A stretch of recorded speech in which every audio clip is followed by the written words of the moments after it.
Bác phía mất chuột thì sao rồi? Đây nhỉ? Hàn hay. Mình đi đâu phải. Phim trong tập thành chơi chán. Đây lúc đang ngay lúc đang thi. Bài sẽ bay chùm nít sang đi. Anh ơi anh. Ngọt xa cha. Hello សួស្តីបងប្អូនអរគ្នាឥឡូវនេះខ្ញុំកំពុងតែនៅមុខផ្ទះចុះទៅម៉ាតទៅទិញជីទិញអីខ្លះដើម្បីយកទៅធ្វើបាញ់ឆាវដោយសារតែបងស្រីនឹងហានីគេចាក់បាញ់ឆាវអញ្ចឹងគេហៅខ្ញុំទៅហូបបាញ់ឆាវអញ្ចឹងខ្ញុំគេខ្វះជីខ្ញុំចូលទៅទិញជីទិញបន្លែខ្លះដើម្បីយកទៅធ្វើលក់បាញ់ឆាវអញ្ចឹងចាំតិចទៀតចាំនាំគ្នានាំអ្នកទាំងអស់គ្នាទៅមើលតើតភាពដែលគេកំពុងតែចាក់បាញ់ឆាវហ្នឹងបងប្អូនអរគ្នាហ្នឹងហើយតិចទៀតចាំជួបគ្នានៅកន្លែងចាក់បាញ់ឆាវបាទនៅក្បាលវីដេអូខ្ញុំបានប្រាប់ថាខ្ញុំត្រូវតែចូលមកទិញជីទិញបន្លែខ្លះក៏ប៉ុន្តែភ្លេចមុនហ្នឹងដល់និយាយថាចាំទៅជួបគ្នានៅកន្លែងចាក់បាញ់ឆាវដោយភ្លេចទួនទីខ្លួនឯងបាទឥឡូវចូលមកទិញសិននៅហាងនៅម៉ាតនងយ៉កក៏ប៉ុន្តែបន្លែអស់នេះមិនមែនបោះសៀមទេបាទគឺគេដាំនៅកូរ៉េហើយគេយកមកលក់បាទហើយមុននឹងទិញហ្នឹងគឺខ្ញុំមើលដែរបាទគឺសៀមឬក៏មិនសៀមតែនេះគេដាំនៅកូរ៉េទេបាទទោះបីតែបែកនេះក៏គេដាំនៅកូរ៉េដែរឥឡូវយើងទិញពីម៉ាតហើយទិញបានបន្លែប៉ុណ្ណឹងតិចទៀតយើងដើរទៅកន្លែងគាត់ឥឡូវខ្ញុំកំពុងតែដើរទៅផ្ទះគាត់ហើយបាទប្រហែលជា 4-5 នាទីទៀតបានទៅដល់តែពួកយើងនៅជិតគ្នាដែរតែនៅក្បែរមានម៉ាតមានអីចឹងស្រួលតិចទៀតបានតែឃើញទៅភាពដែលគាត់កំពុងតែចាក់បញ្ឆាវហ្នឹងមិនថាគាត់ចាក់កើតអត់ទេបងប្អូនអត់ទេបាទខ្ញុំចង់បញ្ជាក់ប្រាប់បងប្អូនបន្តិចថានៅទីនេះចង់កិច្ចពីរបស់សៀមត្រូវពិនិត្យបច្ច័យឲ្យមែនទែនបាទយើងដើរទៅហើយមកទៅនេះគឺសិតតែផ្ទះជួលទាំងអស់បងប្អូននេះផ្ទះជួលច្រើនណាស់ពីមកភ័ក្រអ្នករួមការងារមួយខ្ញុំក៏ជួលផ្ទះនៅម្ដុំនេះដែរជាអាគារនេះអត់ទុកតនេចោលទេ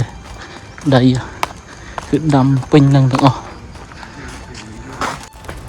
ចេញធ្វើ vlog លើកដំបូងរៀងរោគរ៉ាទេបងប្អូនអរគ្នាកាលពីមុនខ្ញុំដាក់ម៉ៃតែម៉ៃហ្នឹងតែខ្ញុំទៅថតនៅវត្តកម្មវិធីខ្ញុំបិណ្ឌថ្ងៃមុនវាអត់ស្រូបសលេងវាអត់សហការមួយខ្ញុំបោះវាចោលហើយបាទគេថាបើកលុយខែហ្នឹងអាចនឹងសេរីម៉ៃថ្មីបាទដោយសារតែមុនហ្នឹងប្រើវាអត់កើតខ្ញុំជិះដល់ផ្ទះគាត់ឃើញលំហើយ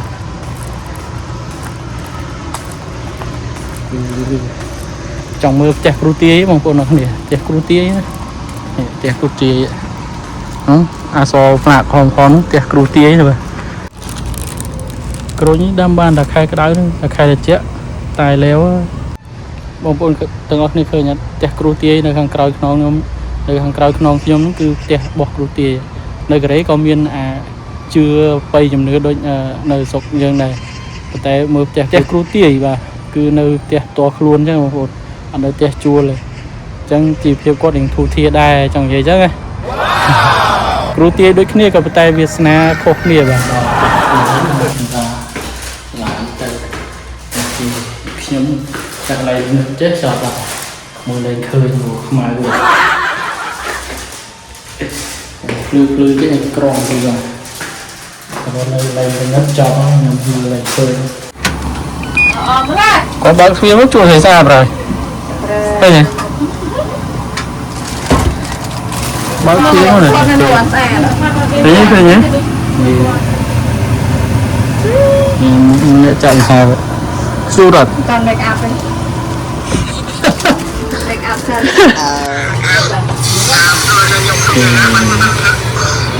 ប៉ុណ្ណឹងហើយនេះមកទេក្រោកទេមកវែង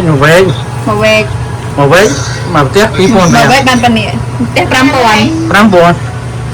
ញ៉ាសាច់បាត់ហើយផ្លែអានឹងខាងនេះទៅចេះតដៃជំនួយ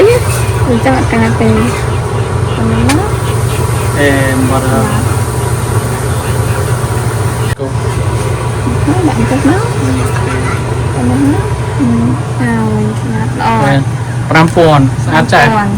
5000 បាទនេះគឺជាសកម្មភាពដែលបងអូនស្រីគាត់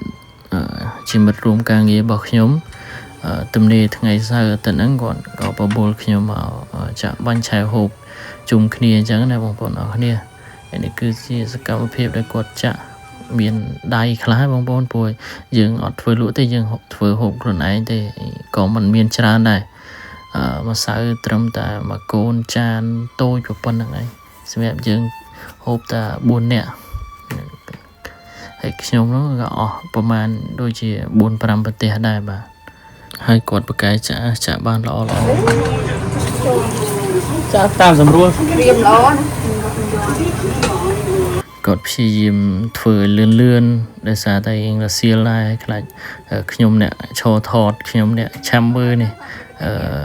ឃ្លានអីចឹងណាបងប្អូនអរគ្នាកុំតាតអីទេខ្ញុំព្យាយាមឲ្យគាត់ធ្វើមួយទៅតាមសម្រួលទៅធ្វើអ្វីដែលគាត់អាចធ្វើទៅកើតធ្វើទៅបានចឹងទៅបាច់ប្រញាប់ទេព្រោះស្អីសល់ពេលច្រើនតែនេះថ្ងៃសៅរ៍មួយថ្ងៃបាទហើយគាត់ក៏បានប្រាប់ខ្ញុំថាឆ្នាំនេះពិបាកចាក់តិចទី1ដោយសារតែវាអត់មានដៃទី2គឺវាជ្រៅហើយអំឡុងពេលដែលរងចាំនោះខ្ញុំក៏បើកទូរទស្សន៍មើលក៏ឃើញ idol យើងកំពុងតែលេង snooker បាទក៏ប៉ុន្តែអានេះគេលេងប៉ះបាំងអត់មានឡូបុកបញ្ចូលទេហើយ idol យើងនាំមុខ3ទល់នឹង2ឯបាទគាត់ឈ្នះ3សិតលេងនឹងអស់5សិតក៏ប៉ុន្តែ idol យើងឈ្នះបាន3សិតហើយនាំមុខបាន1សិតអញ្ចឹងសិតទី6នេះសង្ឃឹមថា idol យើងឈ្នះក៏ប៉ុន្តែអត់បានមើលចប់ទេហើយនេះគឺត្រីបាទផ្ទះម្ចាស់ផ្ទះគឺគាត់មានចំត្រីនេះលទ្ធផលចេញមកបងប្អូនអរគ្នាគឺឆ្អិនហើយរួចរាល់ហើយនេះទឹកត្រីយើងគឺច្រើនគួរសមដែរមានទាំងម្ជូរទៀតបងប្អូនអរគ្នាពេលនោះខ្ញុំក៏សេរីដែរបាទ3បន្ទះភ្លាមបាទ3បន្ទះនៅក្នុងកន្លែងកាត់ហេតុបាទក្រោយពីលាយទឹកត្រីលាយអីហើយដាក់គ្រឿងអីបន្ថែមហើយដូចជាម្ទេសអីហ្នឹងយើងសេរីទៅបាទខ្ញុំអត់ចាំយូរទេយើងឃ្លានដែរបាទយើងអាសៀលដែរចាំតែឆ្អិនតាខ្ញុំនេះគឺគុំយូរហើយអង្គុយក្បែរខ្ញុំនេះគឺប្អូនស្រីម្ចាស់ផ្ទះហើយបាទគាត់ហៅខ្ញុំមកហូបបាញ់ឆែវហ្នឹងគាត់ធ្វើនៅផ្ទះគាត់ហើយក៏អរគុណដល់ប្អូនស្រីមែនទែនហៅបងទៅហូបបាញ់ឆែវហើយក៏អរគុណដល់ប្អូនស្រីអ្នកចាក់បាញ់ឆែវដែរក៏ប្អូនព្យាយាមខំធ្វើអស់ពីកម្លាំងកាយចិត្តបាទហើយនេះគឺជាហានីរបស់ប្អូនស្រីម្ចាស់ផ្ទះដែលកំពុងតែអង្គុយចាំដូចខ្ញុំដែរហ្នឹងបាទចាំឲ្យតែឆ្អិនតាញ៉ានឹងដាក់ឥឡូវបានដូចចិត្តហើយបាទដាក់យកហើយនេះគឺជានីតិអ៊ុតគុណសម្បត្តិបាទនេះអ្នកចាក់នេះអ្នកលាយគ្រឿងនេះអ្នកលាយគ្រឿងនេះអ្នកចាក់បាយឆ្អែតបាយចំណិតឡើងនេះអរបានផ្ទះមិញបាយ4ផ្ទះខ្ញុំបានមិញមកដាក់ឲ្យបង2អានេះ3ចឹងនៅ3ទៀតគេ5បាទដូចដែលបាននិយាយប្រាប់មុននេះអញ្ចឹងបាទខ្ញុំដាក់បន្តទៀតហើយបាទព្រោះមិនទាន់ឆ្អែតហើយខ្ញុំបាននិយាយប្រាប់ប្អូនម្ចាស់ផ្ទះថាខ្ញុំឃ្លានបាញ់ឆែវថ្ងៃតនេះយើងទៅចាក់បាញ់ឆែវហូបជុំគ្នាឥឡូវបានសម្រេចដូចចិត្តហើយបាទវីដេអូយើងអត់មានអីទេបងប្អូនអរគ្នាមានតែប៉ុណ្្នឹងឯងតែមុននឹងបញ្ចប់ក៏សូមខន្តីពេលទោសរាល់កំហុសខុសឆ្គងកាយវិការពាក្យសម្ដីមិនសមរម្យត្រូវចំណុចណាមួយសូមមេត្តាអធិស្ឋាននឹងជួបគ្នាបាទនឹងជួបគ្នានៅវីដេអូមេក្រោយទៀតអរគុណសម្រាប់ការតាមដានរបស់គ្នាអរគុណមែនទែនបាយបាយ